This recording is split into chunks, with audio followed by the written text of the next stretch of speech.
Hi everyone, कैसे हो आप सब। आई होप आप सब बहुत अच्छे होंगे। अ, मैं लास्ट पार्ट में आप लोगों को बताया था कि जब मेरी प्रेगनेंसी की न्यूज़ मैंने अपने इन लॉज को, अपने हस्बैंड को दी थी, तो क्या चीज़ें हुई थी। वो लोग बिल्कुल खुश नहीं थे, वो बच्चा चाहते नहीं थे। 10 दिसंबर 2021 की ये बात है जो मैंने लास्ट वीडियो में जो शेयर की थी। उस और 11 दिसंबर को मेरी मदर इन लॉ और फादर इन लॉ की एनिवर्सरी थी। उस दिन क्या हुआ मैंने सब कुछ आपको डिटेल में वीडियो में आपको बताया, शेयर किया। मैं अपनी शादी के बाद की जो वॉरेस्ट जर्नी थी वो मैं शेयर कर रही हूँ आप सबसे। जो सबसे मेरी पूरी लाइफ की जो मेरी पूरी लाइफ का सबसे गंदा पार्ट था वो मेरी शादी थी। वो मैं यहाँ शेयर करने आई हूँ और शादी के बाद की जो चीज़ें थी। तो अभी मैं वीडियो का पार्ट 20 अभी बोल रही हूँ, बता रही हूँ इस चीज़ को। 20 ये पार्ट 20 लेके आई हूँ। मेरी हुआ क्या था कि 12 दिसंबर को अ, हमें डिनर पे जाना था शादी के बाद। मतलब पहला फेरा था, पहला डिनर था हमारा मेरी सिस्टर इन लॉ के घर पे, मेरी ननद के घर पे। जो मेरे हस्बैंड से भी बड़ी है, मेरे जेठ जी से भी बड़ी है, सबसे बड़ी वही है घर में। तो उनके घर हमने डिनर पे जाना था। बट मुझे नहीं मुझे मेरी ना जिठानी जो हैं उन्होंने मुझे मतलब कुछ दिन पहले एक बात बोली थी कि भाई ये लोग सही नहीं है, मेरी मद मतलब हमारी मदर इन लोग सही नहीं है, इनकी किसी के साथ बन नहीं सकती कभी भी। तुम अपनी किचन अलग कर लो, जैसे मैंने अपनी किचन अलग की हुई है। अभी से किचन अलग कर लोगी तो ठीक रहोगी, नहीं तो तुम यहाँ पे बस नहीं पाओगी, ये तुम्हें बसने नहीं देगी। जो हमारी सासू माँ है, मेरी जेठानी जी के ये वर्ड्स थे। तो मैंने अपने हस्बैंड से ये बात शेयर की। तो मेरे हस्बैंड ने कि माँ भाभी ऐसे बोल रहे हैं कि आप किचन अलग कर लो, अपना खाना पीना अलग कर लो, आप सही रहोगे, आपका घर नहीं बस पाएगा, नहीं तो अगर आप जॉइंट में रहोगे तो मेरी तरह आप किचन अलग कर लो, सब चीज़ें अलग कर लो। मैंने अपने हस्बैंड से ये चीज़ शेयर की क्योंकि मैं तो नई नई गई थी। मैंने भाभी की ये चीज़ें बोली तो मैंने शेयर की। तो मेरे हस्बैंड ने नेक्स्ट डे महफिल बिठा दी थी कि भाई ये करिश्मा ने ऐसे बोला है कि भाभी ऐसे बोल रही है। तो सच्चाई थी, मैंने बोली। इस बात पे मेरी जो जेठानी है वो चिढ़ गई थी मेरे से बोलना बंद कर दिया था। मेरे जेठ जी ने, इवन मेरे जेठ जी ने भी मेरे से बोलना बंद कर दिया। तो जब हम डिनर पे जा रहे थे, इन शॉर्ट हम जब डिनर पे जा रहे थे, मतलब मेरे सास ससुर जेठ जेठानी, गाड़ी में भी जब हम लोग बैठ रहे थे तो मेरे जो हस्बैंड है वो हमेशा से घर के ड्राइवर ही रहे हैं। वो हमेशा से गाड़ी ड्राइव करते हैं घर की, वो ड्राइव कर रहे थे।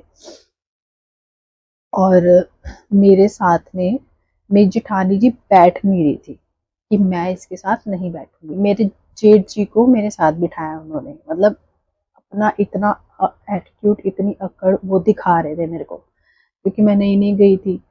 तो हम डिनर के लिए जब गए दीदी के घर पे उनकी, सब कुछ ठीक रहा। और मतलब वहाँ पे हमने किसी को प्रेगनेंसी का बताया नहीं था, क्योंकि 2 दिन पहले ही हमें पता चला था। 12 को हम वहाँ गए थे, 10 को वहाँ पे मुझे प्रेगनेंसी का पता चला था। इवन वैसे ही इतने कलेश हो गए थे और वो बच्चा भी नहीं चाहते थे, तो उन्होंने बताया ही नहीं, बताने भी नहीं दिया मुझे वहाँ पे कुछ भी। तो वहाँ पे जब हम डिनर कर रहे थे, वहाँ पे डिनर करने गए, तब भी चीज़ें उन्होंने मेरे साथ सही नहीं थी। ना मेरी जेठानी ना जेठ ढंग से मेरे साथ बोल नहीं रहे थे। इवन मेरे हस्बैंड भी मेरे जैसे मतलब खुश होके कहीं जाते हैं, वो चीज़ थी ही नहीं, शादी वाली कोई चीज़ थी ही नहीं, मतलब खुशी नहीं थी। मैं किसी को कुछ बोल भी नहीं सकती थी। उसके बाद जब हम घर आ गए तो अ, मुझे जो उन्होंने शगुन दिया था, तो वो शगुन आते ही मतलब मेरे हाथ में से मेरी सास ने ले लिया और कहती कि ये तो आप अपने हस्बैंड को दे दो, उसका बहुत खर्चा होता है, उसी को ज़रूरत है। उन्होंने मुझसे ले लिया। और इसके पीछे एक और स्टोरी है कि जब ना हमने डिनर पे जाना था दीदी के घर पर, दीदी ने ना फ़ोन किया था, वीडियो कॉल किया था मेरी मदर इन लॉ को, तो उससे पहले उन्होंने एक फ़ोटो शेयर की थी ड्रेस की, और मेरे फ़ोन पे भी वो फ़ोटो भेज दी थी।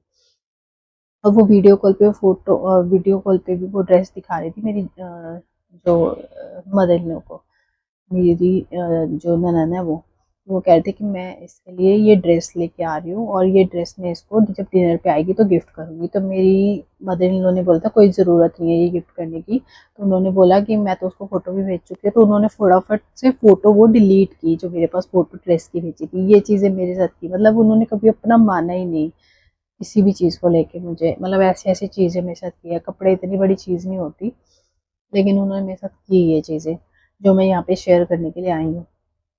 कोई भी लड़की अपना घर नहीं तोड़ना चाहती, कोई भी लड़की शादी इसलिए नहीं करती कि उसका घर टूटे, उसका घर ना बसे। हर माँ-बाप, हर लड़की यही चाहती है कि उसका घर बसे। कुछ लड़कियाँ गलत भी होती हैं, उनके लिए मैं नहीं कुछ भी बोल सकती, क्या हो कुछ लड़के गलत होते हैं, कुछ लड़कियाँ गलत होती है, बट जो मेरे साथ हुआ मैं अपनी जर्नी शेयर करने आई हूँ। तो उस दिन मेरे साथ ये चीज़ें इन्होंने की। तो हम डिनर के लिए गए, और वहाँ से डिनर से आने के बाद दीदी के घर से तो मेरे से जो शगुन उन्होंने दिया था वो सब उन्होंने ले लिया, जो उनकी मतलब मेरी ननद की मदर इन लॉ ने मुझे दिया था वो सब उन्होंने मुझसे ले लिया। के बाद बैठक बिठाई फिर से, और मेरी जेठानी बोल रही है मेरे पति को, तुम्हें लगता है मैं ऐसे बोल सकती हूँ इसको, ये तो झूठ बोल रही है, ये तो लड़ाइयाँ करवाना चाह रही है। अरे मैं क्यों चाहूँगी, अगर मुझे बोली है कोई बात तभी तो मैंने बोली है ना। नहीं, मैंने तो इसको कुछ बोला ही नहीं था, ये तो लड़ाइयाँ करवा रही है। हाँ, अब तो तुम भी अपनी बीवी का साथ दो, ऐसे-ऐसे करके उस मेरे हस्बैंड को भी अपनी तरफ उन्होंने कर लिया। और मेरे को इतनी बातें सुनाई सबने, मेरे हस्बैंड ने, मदर इन लॉ ने, कि तू घर तुड़वाना चाहती है। अरे मुझे जब कुछ पता ही नहीं है मैं क्यों तुड़वाना चाहूँगी? मुझे जो चीज़ बोली गई है मैंने आपसे शेयर किया, और तुमने पूरी बैठक बिठा ली। मैं तो इस चीज़ पे लड़ाई भी नहीं कर रही थी, मैं तो सिर्फ़ बताया था कि भाभी मुझे ये चीज़ बोल रही है, तुमने बैठक बिठा ली। मेरे पति ने ये चीज़ की। के बाद से अपने ड्रामे दिखाने शुरू कर दिए मेरी जेठानी ने, और ज़्यादा, पहले भी बहुत अकड़ में रहती थी और ज़्यादा रहने लगी। और मेरे साथ ये चीज़ थी कि मेरी जेठानी और मदर इन लॉ एक हो गई थी अब, मुझे सताने के लिए। मेरी जो जेठानी है उनकी किचन अलग है, वो सेकंड फ्लोर पे अलग रहती हैं। वो अपने फ्रिज का पानी तक नहीं देती है मेरे इन-लॉज़ को। फिर भी आज की डेट में वो अच्छी है, क्योंकि वो मुझे सताने में, मेरे बच्चे को सताने में, मेरे बच्चे की और मेरी ज़िंदगी बर्बाद करने में उन लोगों का साथ दे रही है, इसलिए वो अच्छी है। और वो भी उनके लिए मेरी मदर इन लॉ कभी अच्छी नहीं थी, मेरी जेठानी के लिए। लेकिन अब वो उनकी चमचागिरी इसीलिए कर रही है कि भाई सब कुछ उनका रहे, सारी सत्ता उनके हाथ में रहे, जो उनका दिमाग है, उनका दिमाग यही है, और ये अपना बच्चा लेके निकली रहे। तो इस तरीके से चीज़ें चल रही है मेरे ससुराल में अभी भी, उस टाइम भी यही थी, अभी भी यही थी। तो मतलब सीधी-सीधी बात है कि वो अपनी प्लानिंग्स में जो उन्होंने मेरे साथ खेली, जो गेम्स खेली उसमें वो कामयाब रहे, और जिसका हिस्सा मेरा पति बना, जिसको मेरा साथ देना चाहिए था उस टाइम पे, अपने बच्चे का साथ देना चाहिए था आने वाले, जो उनको चाहिए ही नहीं था।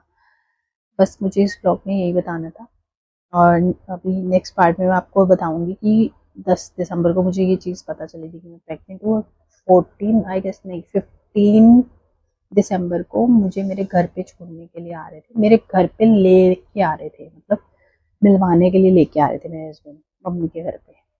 तो क्या चीज़ें हुई वो मैं आपको नेक्स्ट पार्ट में शेयर करती हूँ। तो वॉचिंग।